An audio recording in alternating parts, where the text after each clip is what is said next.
Hello students, welcome to my channel Om's English classes. This is Om sir.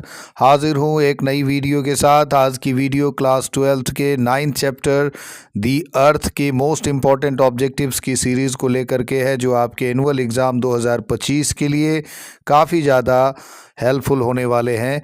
दी अर्थ एक short story है जो कि H E Bates के द्वारा लिखी गई है। एच ई बेट्स एक ब्रिटिश ऑथर थे। इनका जन्म सेंट्रल इंग्लैंड के नॉर्थम्पटन शहर में हुआ था 1905 यानी कि 1905 में इनका जन्म हुआ था और 1974 में इनका डेथ हुआ था। ये इंग्लैंड के कंट्री साइड अर्थात ग्रामीण परिवेश से काफ़ी भली भांति परिचित थे और पीजेंट कम्युनिटीज़ के बारे में यानी कृषक वर्ग के बारे में लघु कथाएं जो है वो लिखते थे।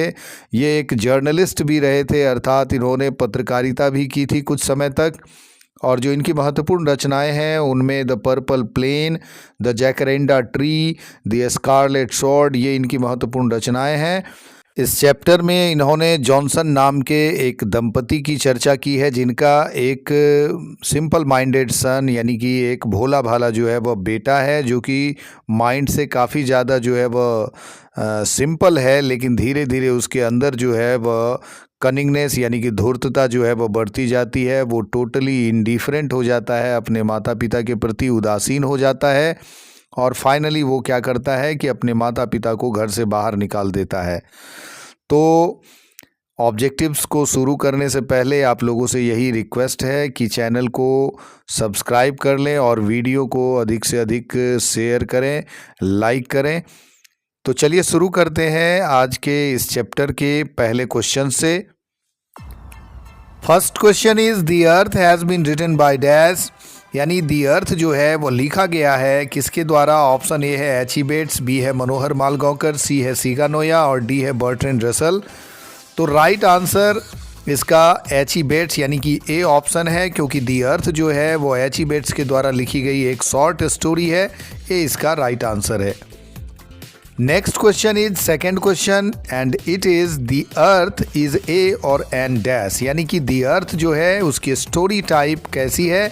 ऑप्शन ए है स्पीच यानी कि भाषण, बी है ऐसे यानी निबंध, सी है शॉर्ट स्टोरी लघु कथा और डी है प्ले यानी कि नाटक। तो द अर्थ जो है वो एच ई बेट्स के द्वारा लिखी गई एक लघु कथा है, इसलिए सी इसका राइट आंसर हो जाएगा, short story. Next question is third question and it is H E Bates was a और an dash short story writer, यानी एच ई बेट्स की नेशनलिटी को लेकर के यह क्वेश्चन है। तो एच ई बेट्स इंग्लैंड के नॉर्थम्पटन में पैदा हुए थे, इसलिए ए इसका राइट आंसर हो जाएगा। एच ई बेट्स को ब्रिटिश ऑथर कहा जाएगा, वो एक ब्रिटिश शॉर्ट स्टोरी राइटर थे। Next question is fourth question and it is the purple plane is written by dash, यानी द पर्पल प्लेन जो है वो लिखा गया है किनके द्वारा। यानी पर्पल प्लेन एक रचना है जो कि लिखा गया है एच ई बेट्स के द्वारा। एच ई बेट्स के महत्वपूर्ण रचनाओं में से एक है द पर्पल प्लेन, इसलिए सी इसका राइट आंसर होगा। Next question is fifth question and it is the jacaranda tree is written by dash, jacaranda tree लिखा गया है किनके द्वारा। ऑप्शन ए है एच ई बेट्स, बी है पर्ल एसबर्ग, सी सीगा नोया और डी है Anton Chekhov. Right answer is again H E Bates, क्योंकि जैकरेंडा ट्री भी एच ई बेट्स के ही महत्वपूर्ण रचनाओं में से एक है। Next question is sixth question and it is this scarlet sword has been written by dash, the scarlet sword किसके द्वारा लिखा गया है। ऑप्शन ए है डोरोथी एल सेयर्स, बी है H E Bates, C Bertrand Russell और D है Anton Chekhov. तो इसका right answer H E Bates होगा अगेन, क्योंकि द स्कारलेट स्वॉर्ड भी एच ई बेट्स की ही महत्वपूर्ण रचनाओं में से एक है। Next question is seventh question and it is which of the following authors was also a well non journalist, यानी इनमें से कौन से लेखक जो हैं वो एक जाने माने पत्रकार भी थे। ऑप्शन ए है पर्ल एसबर्ग, बी है कमला दास, सी है डोरोथी एल सेयर्स और डी है एच ई बेट्स। इसका राइट आंसर डी होगा एच ई बेट्स, क्योंकि H E Bates short story writer के अलावा एक जर्नलिस्ट यानी पत्रकार भी थे। Next question is 8th question, all that the Johnsons had was dash, यानी जो कुछ भी जॉनसन दंपति के पास था वो था। ऑप्शन ए है सन, बी है एन ओल्ड हाउस, सी है दी अर्थ और डी है अ पोल्ट्री फार्म। राइट आंसर हो जाएगा दी अर्थ, यानी कि जमीन के सिवाय जॉनसन दंपति के पास कुछ भी नहीं था, इसलिए सी इसका राइट आंसर होगा। Next question is 9th question, Johnson had a son named dash, Johnson का एक बेटा था जो कि किस नाम का था। ऑप्शन ए है सेबी, बी है बेंजी, सी है टॉम और डी है जॉनी। तो जॉनसन के बेटे का नाम बेंजी था जो कि एक सिंपल माइंडेड बॉय था, उसका सिंपल माइंडेड सन था, एक भोला भाला लड़का था। Next question is 10th question, Benji was a dash boy, Benji कैसा लड़का था। बेंजी एक भोला भाला यानी कि दिमाग से भोला भाला लड़का था, इसलिए इसका राइट आंसर सी हो जाएगा, सिंपल माइंडेड। हालांकि ऑप्शन ब्रिलियंट भी है, सिंपल हार्टेड भी है और चिकन हार्टेड भी है। चिकन हार्टेड का मतलब होता है डरपोक, सिंपल हार्टेड होता है दिल से भोला भाला, लेकिन इसका सिंपल माइंडेड राइट आंसर होगा। Next question is 11th question, on doctor's advice Benjy's parents let him keep dash, यानी डॉक्टर की सलाह पर बेंजी के माँ बाप ने उसे रखने को दिया। क्या रखने को दिया। ऑप्शन ए है हेंस, बी है डक्स, सी है गॉट्स और डी है सिप। इसलिए इसका राइट आंसर हेंस हो जाएगा। मुर्गियां रखता था बेंजी और डॉक्टर ने उन्हें सलाह दी थी उनके माता पिता को कि इसे कोई ऑक्यूपेशन दिया जाए जिससे इसका ब्रेन डेवलप होगा। Next question is 12th question, at first Benji kept dash hence, यानी शुरू में बेंजी कितनी मुर्गियां रखता था। ऑप्शन ए है अ पेयर ऑफ यानी एक जोड़ा, बी है 50 यानी कि 50, सी है 10 और डजन यानी कि 10 या 12 और डी है 20। इसलिए राइट आंसर हो जाएगा सी 10 और अ डजन, 10 या 12 मुर्गियां शुरू में बेंजी रखता था। Next question is 13th question, a dash being a simple creature thrives best on simple treatment, यानी कौन एक सामान्य जीव होने के चलते साधारण देख रेख पर भी अच्छा खासा फलता फूलता या पनपता है। तो स्टोरी में कहा गया है कि मुर्गी जो है वो एक सामान्य जीव होने के चलते सिंपल ट्रीटमेंट पर भी अच्छी खासी पनपती है, फलती फूलती है। Next question is Benji understood the first and last thing about a dash, यानी बेंजी शुरू से अंत तक जानता था किनके बारे में। ऑप्शन ए है कैट यानी बिल्ली, बी है गॉड यानी कद्दू, सी है डॉग यानी कुत्ता और डी है हेन यानी मुर्गी।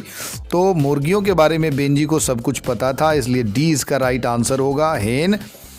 Next question is 15th question and it is white Leghorns and Rhode Islands are the breeds of a dash, यानी व्हाइट लेगरन और रोड आइलैंड किनकी नस्ल हैं। ऑप्शन ए है हेन यानी मुर्गी, बी है कैट यानी कि बिल्ली, सी है काउ गाय और डी है डॉग यानी कुत्ता। तो मुर्गी के ये दोनों नस्ल हैं white Leghorns and Rhode Island, इसलिए इसका राइट आंसर ए होगा। 16th question is Benjy's father had been a local dash, Benjy के पिता एक स्थानीय डैश थे। ऑप्शन ए है लैंडलॉर्ड यानी जमींदार, बी है ट्रेडर यानी व्यापारी, सी है प्रीचर यानी उपदेशक और डी है आर्टिसन यानी कारीगर। तो बेंजी के पिता एक स्थानीय प्रीचर थे, अर्थात एक स्थानीय उपदेशक थे, क्रिश्चियनिटी का वो प्रचार करते थे, इसलिए सी इसका राइट आंसर है। Next question is 17th question, Benjy's father was a dash farmer, Benjy के पिता एक कैसे किसान थे। ऑप्शन ए है रिच यानी धनी, बी है टीनेंट यानी कि पट्टेदार, सी है लैंडलॉर्ड यानी कि जमींदार और डी है लैंडलेस यानी भूमिहीन। तो बी इसका राइट आंसर होगा, टीनेंट फार्मर। टीनेंट फार्मर कहते हैं जो पट्टे पर ज़मीन जो है सालाना पट्टेदारी पर जो है ज़मीन लेते हैं और खेती करते हैं, इसी प्रकार के किसान थे बेंजी के पिता। 18th question is Benjy's parents gave him the passbook when he was dash, Benjy के माँ बाप ने उसे पासबुक दिया जब वह था कितने साल का। ऑप्शन ए है 21, बी है 12, सी है 16 और डी है 18। तो 21वें साल पर उसके जन्मदिन पर उसके माता पिता ने उसकी जमा की गई राशि की पासबुक जो है उसे सौंपी थी। Next question is 19th question, Benjy left the school at the age of dash, यानी बेंजी ने किस आयु में स्कूल छोड़ दिया था। ऑप्शन ए है 12th यानी 12, बी है 14 यानी 14, सी है 18 यानी 18 और डी है 21 यानी 21। तो 14 साल की आयु में बेंजी ने स्कूल जाना छोड़ दिया था और मुर्गियों के पालन में लग गया था, इसलिए बी इसका राइट आंसर होगा 14। Next question is 20th question, Benjy's passbook had an amount of dash, यानी बेंजी के पासबुक में जो रकम थी वो कितनी दर्ज थी। ऑप्शन ए है 230 पाउंड्स, बी है 230 येन्स, सी है 300 रूबल्स और डी है 125 roubles. Right answer is 230 pounds. 230 pound की रकम बेंजी के पासबुक में दर्ज थी। Next question is 21st question, Benjy wanted to buy dash with the money, यानी बेंजी उन पैसों से खरीदना चाहता था डैश। ऑप्शन ए है हेन्स, बी है फॉडर यानी कि चारा और सी है लैंड यानी ज़मीन और डी है बंगलो यानी कि बंगला, इसलिए सी इसका राइट आंसर हो जाएगा लैंड, यानी ज़मीन खरीदना चाहता था वो अपने जमा किए गए पैसों से। Next question is 22nd question और ये क्वेश्चन है Benji married a girl name dash, यानी बेंजी ने किस नाम की लड़की से शादी की। ऑप्शन ए है फ्लोरेंस, बी है डोरा, सी है नोरा और डी है नतालिया। राइट आंसर हो जाएगा फ्लोरेंस। फ्लोरेंस नाम की एक लड़की थी जो कि अनडिस्टिंग्विश्ड थी, अगली थी, उतनी सुंदर नहीं थी, लेकिन फिर भी बेंजी को ने उससे शादी की, हालांकि उसके माता पिता उससे शादी के खिलाफ थे। Next question is 23rd question, Johnson had taken the land on a yearly tenancy from a man named Dash, यानी जॉनसन यानी बेंजी के पिता जो थे उन्होंने ईयरली टीनेंसी यानी सालाना पट्टेदारी पर ज़मीन ली हुई थी from a man named dash. Sanders नाम के व्यक्ति से उन्होंने यह ज़मीन ली थी, इसलिए 20 का राइट आंसर होगा। हालांकि ऑप्शन माइकल, सी अलेक्जेंडर और डी डेविड है, लेकिन राइट आंसर सैंडर्स होगा। 24th question is Benjy's parents had been dash throughout their life, Benjy के माता पिता अपने पूरे जीवन काल के दौरान रहे थे। ऑप्शन ए है हार्ड वर्किंग यानी मेहनती, बी है डिलिजेंट यानी अगेन मेहनती, सी है लेजी और डी है हिल, इसलिए सी इसका राइट आंसर होगा। उनके माता पिता आलसी रहे थे और इस वजह से अपनी ज़मीन पर उन्होंने कभी भी खेती करने पर ज़्यादा ध्यान नहीं दिया। Next question is 25th question, Benjy's father had too large trust in dash, यानी बेंजी के पिता को बहुत ज़्यादा भरोसा था किस चीज़ में। ऑप्शन ए है हार्ड वर्क यानी कि कड़ी मेहनत पर, बी है फर्टिलाइजर यानी उर्वरक, सी है लक यानी कि भाग्य और डी है बेंजी पर। तो राइट आंसर इसका सी हो जाएगा लक यानी किस्मत पर। इसके साथ ही आज के वीडियो का होता है यहीं पर अंत। आपको यह वीडियो कैसी लगी हमें कमेंट में अवश्य लिखें। अगले चैप्टर के साथ पुनः हाजिर होंगे, तब तक के लिए गुड बाय, थैंक यू।